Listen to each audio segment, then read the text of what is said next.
All right. Hi again, everybody. This is Joe Mummert with Acts 539 Red Light Ministries. And tonight I have with me Matthew Chow, Matt Chow, as I know him by. Matt, if you want, give some people a little background about you, kind of like what your background is in general, how you grew up, short story, and then kind of where you're at now. Yeah, so my name is Matt Chow. Um, I am professionally, I I am a cybersecurity consultant for the government, specifically U.S. Transcom. So growing up, my church background was we went to church, but it wasn't on a consistent basis. Maybe once a month, sometimes maybe twice a month. It definitely wasn't consistent, and it was somewhere that I really didn't want to go at all. So I had to be dragged to church. And then, once I graduated and was living on my own, I didn't I never went to church. It wasn't until I got married and probably 3 or 4 years into our marriage, my wife Melissa suggested, "Hey, we should start attending church." So she's the reason why I started attending church, and we were in Woodbridge at the time. We connected with the church down there. We also connected with a couple that sort of provided mentorship to us. So I think I really enjoyed that connection with that person that was taking time out of their schedule to meet with me, probably like once a week, maybe once every other week, just to talk about life. Not specifically church stuff, but just to talk about how life was going. So then we moved up here to Fredericksburg, and it was like all these pieces fell together. Even though I really hadn't accepted Jesus as my savior at that point, I had foreclosed on the house, and it just happened to be we found a house down here in Fredericksburg, and it was like this timing that if we didn't get if that house we didn't get our offer accepted, that we wouldn't have found a house down here. We wouldn't have moved to Fredericksburg probably, because my wife, we just had a baby. We were putting the house in her name, but she was going to stop working to raise the kids. So it was like the exact moment we needed to get approved. We needed to find a house, and it needed to go through quickly. Otherwise, she wouldn't be able to generate any more pay stubs to finance the house. So I just look back and I was like, man, that was a total God thing. Um, Even though it was hard for me to admit that, hey, I foreclosed on the house, I felt like a failure. God still used that to say, I took you to a new place, and and we were involved with this dog rescue, and Melissa, she was friends with this lady down in Fredericksburg, and she actually went to the baby shower at Salem Fields Community Church, and she just heard the band playing in the background. She goes, "Oh man, they have really, really good music there. We should check it out." And sure enough, we felt welcome right away, and we've been there, man, like 8, 9 years now. Wow. Um, yeah, go ahead. No, that's cool. One of the things, Matt and I actually do a podcast together, the Fit and Faithful Servant, with the Faith RX ministry that we do. I always laugh that Matt is the fit one, so I must be the faithful one. But one thing that I do in ministry, I do as well, is Celebrate Recovery, which deals with any hurts, habits, or hangups, and we're relaunching that this week. And lesson one in Celebrate Recovery is on denial. And one of my favorite quotes from Zig Ziglar, the old sales trainer, was that denial isn't just a river in Egypt. Yeah. You gotta realize, you gotta be honest with yourself. Sometimes, we can lie to other people all day long. We even lie to God, which is actually pretty funny that we think we're smart enough to lie to God. But stop lying to yourself. And one thing about Celebrate Recovery that we fight all the time is it's not just drugs and alcohol. We kind of have that stigma that oh, well, I don't have an addiction. I don't have this. I don't have that. So Yeah, I'm it's not that well. it's that term recovery, people are like, oh, Yeah, I mean, and our statement, our joking statement, core statement at Celebrate Recovery is there's two types of people: people in recovery and people that need to be in recovery. So it's for everybody. But if you guys notice, as Matt was going through his story, there was no drugs or alcohol, or I was living on the street in a in a van down by the river, and rock bottom, this and that. But that's not to say Matt hasn't had his share of hurts, habits, and hangups over the years, and things that he's needed to seek quote unquote recovery for. So if you could go into that a little bit, Matt, is sharing some things that maybe that you've struggled with over the years that aren't as, drugs and alcohol, especially from an outsider, can be easy to spot. sure. The guy literally asleep on the park bench with an empty bottle in his hand. Hey, that's pretty easy to say that guy's got a problem and needs recovery. But what about the guy making six figures, moving into a new house, raising a family, that may still have some of those, things he's in denial about? Yeah, I can say, the thing I wanted to chase was money too. And I thought once I make a certain amount of money, that will fulfill me. And I chased that for probably like 10, 15 years of a six-figure income. Once I hit the six-figure income, that didn't fulfill what I thought it would. Um, so, let me see if I can find a second job, make more money. Um, but no amount of money is going to completely fulfill that whole. You're always going to want more. You get to that goal, and then you hit that goal, and it's just a temporary satisfaction. And then you lose it. Something that I've been struggling with lately is, and the phone doesn't lie, right? So I'll track on here how much screen time I have on the phone, and it's ridiculous when I see it. I'm like, how am I looking at this thing 8 hours a day? Right, right. And it's nobody knows. You can't tell.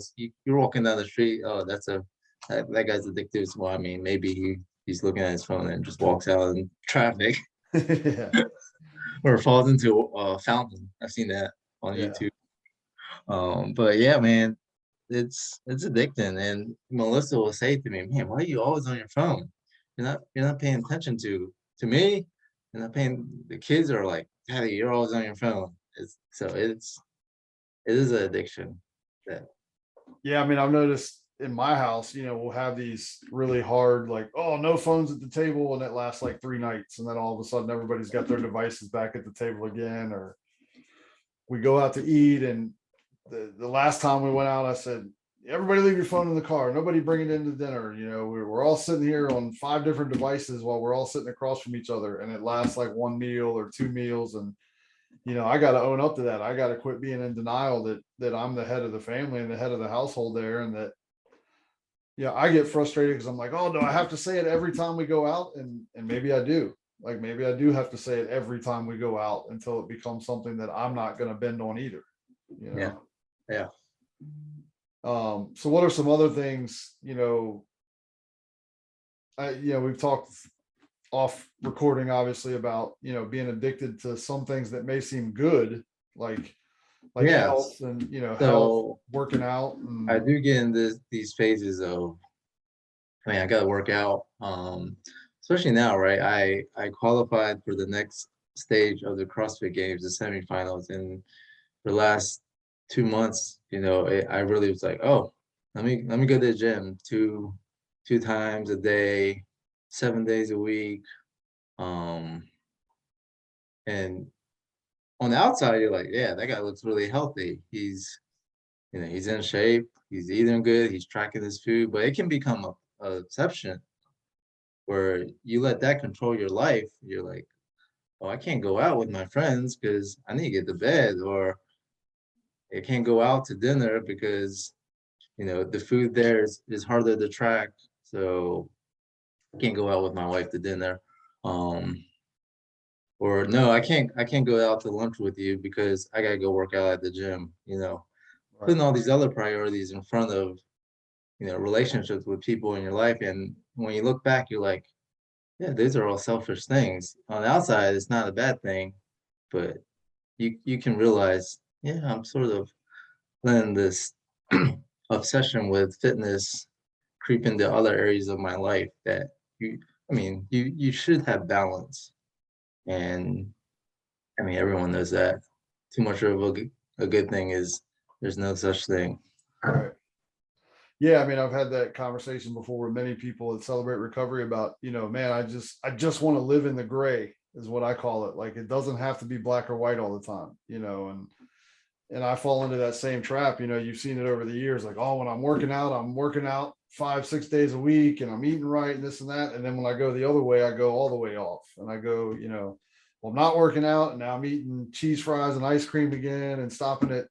I always laugh, like I could always tell how bad I was eating by how many like brown napkins I had floating around in my truck, because that means that's how many times I stopped at a greasy bag drive through to get lunch. It was like, man, I have like 8 inches worth of brown napkins in my truck. I've been stopping at too many Popeyes and Yeah, Sonic and stuff like that. And yeah, it's all about finding that balance. And this last 3 months for me has been, great with that, because like you said, this past weekend, I go out of town with my son for a baseball tournament, and I don't have to say, "Oh, we can't go eat there with the team because there's no good choices."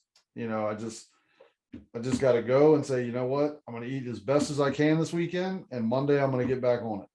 yeah, And it's not, the friend of ours, Tiffany, the greatest.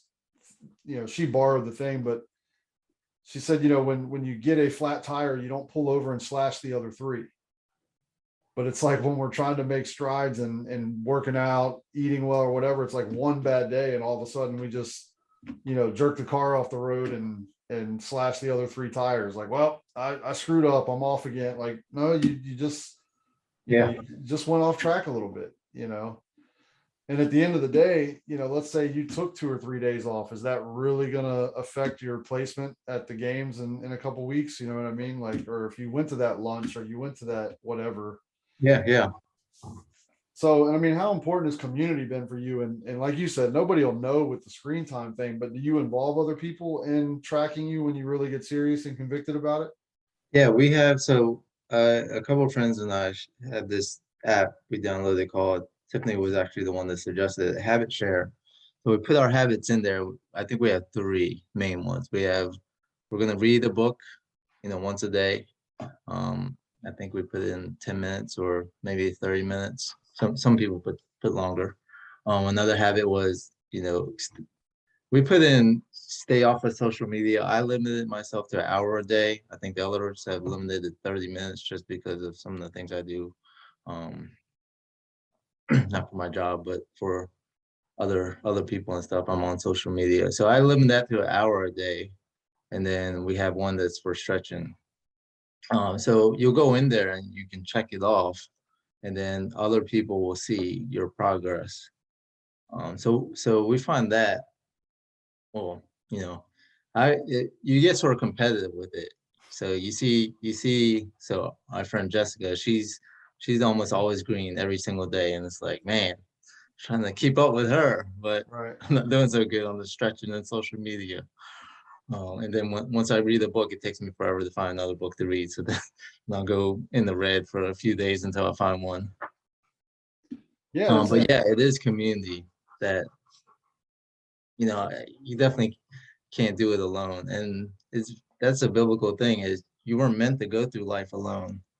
And that to have that community around you, I mean, it. That's why CrossFit is so popular. You wouldn't do these workouts on your own. There's no way. no. I mean, maybe you would, but it's a lot funner to do them with other people. That's Yeah. why I mean, partner WODs are the funnest. when you look over and see somebody dying right next to you, you have that mutual respect, and you got through it together. And yeah, Yeah. recovery is the same way. I've said it a million times. The similarities between church or religion or whatever you want to call it, the communities are very similar, church community and gym community, in the sense that I always say I didn't realize how bad I felt till I started to feel good. Yeah. You know, when I get back in the gym and it's like, I mean, 2 days in of eating better and working out, like my chest is puffed out further, my pants are already a little looser. It's like, man, I feel really good. Like I didn't realize how bad I felt till I started to feel good. Yeah. Yeah. And I think spiritually is the same way. You know, you get into a community and we all have these things where we're like, oh man, I can't tell somebody I was 8 hours on my screen time today, you know. Well, then you get in and you get it around a group with Matt, who says, man, I really got to stop. I got, 9 hours of screen time today. And that guy's going to go, man, I only had 8. I'm doing pretty good. Like, but these things that we've got ourselves convinced and we let the enemy get in our head and tell us that, oh, you should be ashamed. You should be, don't tell anybody this, keep it to yourself. And it just rots you from the inside. But when you get in that community, you come out of denial and say, hey, I've got an issue. I've got a shortcoming. I've got a hurt habit or hang up. What can we do about it? And man, there's an app for everything these days. Yeah. Yeah. And it breeds, breeds competition, especially, I mean, you found the perfect crowd, the gym community that, that's all everybody does is you not only to you're going after yourself, like especially in CrossFit, you're beating the clock. Yeah, you have a person next to you, but we're on so many different levels of skill. Yeah. I'm not worried about beating you sometimes because I know it's not going to happen. I want to beat me 6 weeks ago. Yeah. And it's such a measurable success. So, and I've struggled with that over the years of when people congratulate me on my sobriety and I'm like, yeah, but I know I've got all these other things that I struggle with still because I've allowed myself to say, oh, well, it's not drugs or alcohol, so it must be okay. And boy, that's a tough, tough rabbit hole to go down because that can get you in a lot of trouble. Yeah, exactly. But well, I appreciate you getting on here with me tonight, Matt. I think just to sum it up, community, transparency, something we've talked about before, just being open and honest with people, open and honest with yourself, stepping out of that denial, and then finding a community that you can open up to and hold you accountable and cross the finish line with you. Yeah, that's why, I love the CrossFit community. I love our gym. I love the Faith RX'd community. And, for Celebrate Recovery, I'm sure you have a tight community too, that's what you're there for, to just do life together. And man, when I've had troubles in my life, the communities the people I've had to count on were the gym and the church. Those were the people that were there for me more than even my immediate family because they don't live around here. So no fault to that. But I mean, those were the people that went out of their way to reach out to me, to bring meals to me, to just make sure I was okay. Right. Yeah, I mean that's where the saying "it takes a village" comes from. I mean that's a known, but Yeah. the village that we create around us has been some of the most comforting things. I mean, we've both been a part of some of the same villages, and man, it's a beautiful thing to see. Well, go ahead and give your website and your ministry a shout out where people can find you and Sure. check us Yeah, out. so I run a ministry called Faith RX'd. I run the Fredericksburg chapter. Actually, Joe's our chaplain. He delivers messages. Him and another guy switch on and off sometimes. So once a month we have a free faith and fitness event that we invite everyone, all fitness levels, everything. We can modify the workout to every fitness level to come out. We usually have some food, so not only will we feed you physically, but then we'll have a message to feed you spiritually as well. And we always have a good time. What's So Faith the RX'd Fredericksburg on Facebook and Instagram. cool? All right, Matt. Well, I appreciate the time, and I will see you bright and early tomorrow morning at the gym where we can die together. Yeah. See ya. All right, man. Thanks.